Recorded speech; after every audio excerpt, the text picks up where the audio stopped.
એસએમએલ Isuzu જેના promoters Sumitomo corporation છે અને ક્યાંક ને ક્યાંક જે તેમની રણનીતિ છે કે લો પ્રોફિટ બિઝનેસીસ અને જે નાના બિઝનેસીસ છે તેને ડાયવેસ્ટ કરવાના હેઠળ કંપનીએ મહિન્દ્રા એન્ડ મહિન્દ્રાની સાથે વાતચીત કરી છે એવું અમને સૂત્રો જણાવે છે. મહિન્દ્રા એન્ડ મહિન્દ્રાની બોર્ડ એક ફાઇનલ કોલ લેશે પૂરા ટ્રાન્ઝેક્શન ઉપર, એ બી અમને સૂત્ર જણાવી રહ્યા છે. અને વેલ્યુએશન્સની વાત કરીએ તો એસએમએલ ઇસુઝુની જે વેલ્યુએશન બેસી રહી છે એ 1400 થી 1500 રૂપિયા પ્રતિ શેર બેસી રહી છે. માર્કેટ પ્રાઇસથી થોડું ડિસ્કાઉન્ટ પર કદાચ આ ટ્રાન્ઝેક્શન તમને જોવા મળી શકે છે, પણ ક્યાંક ને ક્યાંક અત્યારે જે વાતચીત ચાલી રહી છે તેનામાં મહિન્દ્રા એન્ડ મહિન્દ્રા કાફી એગ્રેસિવ નેગોશિએશન કરી રહ્યું છે. ઓબ્વિયસલી જ્યારે મહિન્દ્રા એન્ડ મહિન્દ્રાને અમે ટ્રાન્ઝેક્શન માટે કોન્ટેક્ટ કર્યું તો એમણે કહ્યું કે આ કોન્ટેક્સમાં તેઓ કોઈ પ્રકારની કોમેન્ટ નહીં આપી શકે, કારણ કે અત્યારે આ બધી વસ્તુ સ્પેક્યુલેટિવ છે અને એસએમએલ ઇસુઝુ ના તરફે બી આપણને કાંઈ અત્યારે ટિપ્પણી નથી જોવા મળી.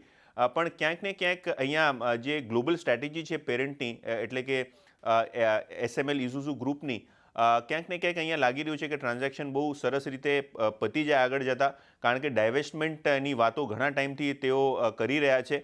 અને મહિન્દ્રા એન્ડ મહિન્દ્રાની વાત કરીએ તો એલસીવી સેગમેન્ટમાં તેમનું 50%થી વધારેનું માર્કેટ શેર છે, પણ ટ્રક્સ એન્ડ બસીસ સેગમેન્ટનું અત્યારે કન્સોલિડેશન જોવા મળ્યું છે.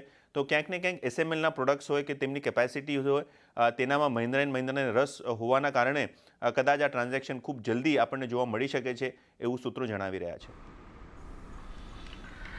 જી યતિનજી, આભાર આ એક્સક્લુઝિવ ડિટેલ માટે. તો જુઓ, ખાસ કરીને અહીંયાથી સુમિટોમો લિમિટેડ, સુમિટોમો જે કોર્પોરેશન છે, પોતાની નાની એસેટ અહીંયાથી ખાસ કરીને વેચી રહ્યું છે અને એ અંતર્ગત તેઓ એસએમએલ ઇસુઝુનો હિસ્સો વેચી શકે છે. અને મહિન્દ્રા એન્ડ મહિન્દ્રા માટે તો થોડી વિન વિન સિચ્યુએશન એટલા માટે હશે કારણ કે થોડો ઘણો પોર્ટફોલિયો પણ અહીંયા આપણને એનો મળતો આવી રહ્યો છે.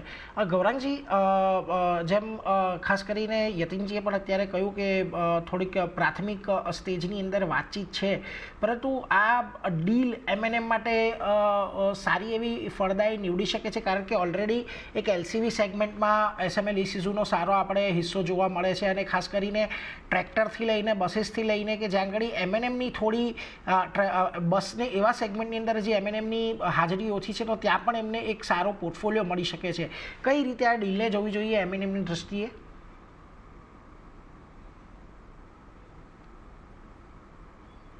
આધાર પર કોઈ ટિપ્પણી નહીં કરું જ્યાં સુધી કંપની તરફથી સ્પષ્ટીકરણ ન આવે. અને એ સ્પષ્ટીકરણ સ્પષ્ટ રૂપે શું ભાવે શેરમાં કંપનીમાં શેરની હિસ્સેદારી વધશે અથવા તો લેવામાં આવશે અને કંપની તરફથી શું ટિપ્પણીઓ છે. હવે એમએનએમની ઉપર ઘણા લાંબા સમયથી પાયાના મતે અમે ખરીદારીની ભલામણ આપી રહ્યા છે.